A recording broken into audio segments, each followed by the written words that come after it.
Welcome back and thanks for joining me for another After Effects tutorial, and today we're going to be working with stroke path. I don't know if you know about this, but essentially you get this nice little effect where everything kind of draws into place and you have your text right there.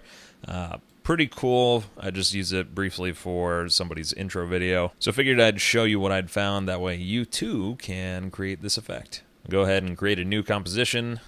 And don't care a whole lot about the settings at this point, but we'll keep it at 1080. So now you're going to write your text. Go with the obligatory potato.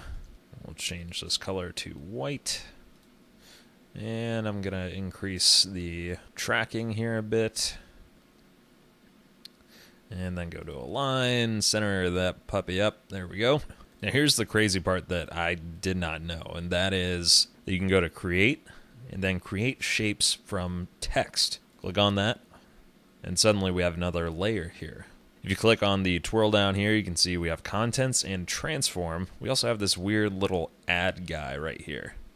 Let's take a look at what's in contents. And it is every single letter as a shape that was created from our original word, which is potato. You'll also notice that the I has turned off on the original text. Okay, so we could end up going in here and doing all sorts of things to the individual letters, but let's stick with the plan and go to stroke path. So add, and then up here you have stroke.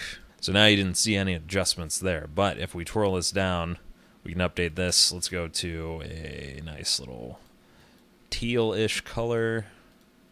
Say okay. And then we'll increase the stroke width just for the sake of seeing it up to 14.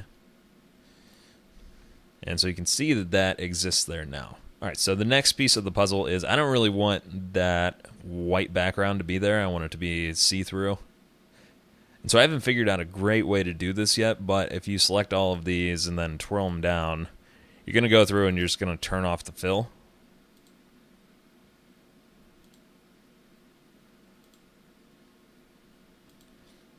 Again, have not found a faster way to do this, so by all means, if you know of a way, feel free to post in the comments. All right, so now we have just our stroke, and you'll see that it's way too big at this point. So we'll go back down here, start to bring this back, and that looks good. 3. All right, so we've got our outlines, and we're ready to go. Twirl that back up, and then for each of these, just to clean things up. Whoops. Yeah. And we'll twirl all those back. All right, so we're going to go back to our little add guy here and use something called trim paths. Click on that, and you'll see that it pops up right above stroke. Twirl that down. This is where things start to get fun. So at end, adjust that down to 0.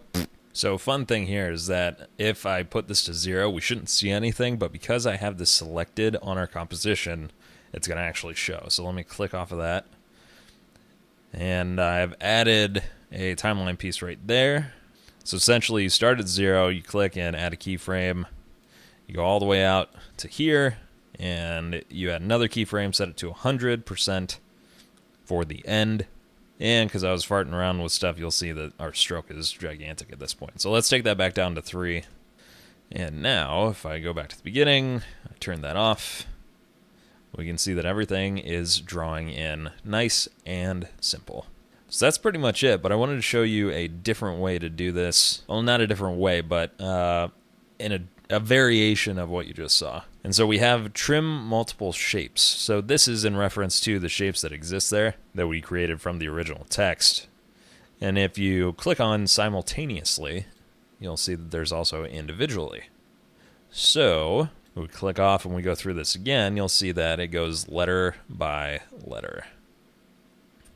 Pretty cool. So now you have a nice little text effect to add to, I don't know, a movie title, pretty much anything that you're looking to do. Now the one thing I will say is you really want to nail down the actual text that you're using before you turn it into shapes. Main reason there is that if you don't, you're kind of locked into how this is laid out. So it'd take a lot of work at this point for me to adjust the tracking and make all these letters closer together. So again, be warned, make sure your text looks exactly the way you want it to before you go through this process. All right, that'll do it for another After Effects tutorial. Again, I'm John Hartley. Thanks so much for watching. Be sure to subscribe if you have not already, and be on the lookout in the coming weeks for some more After Effects and Adobe Suite tutorials. Thanks for watching, and have a great day.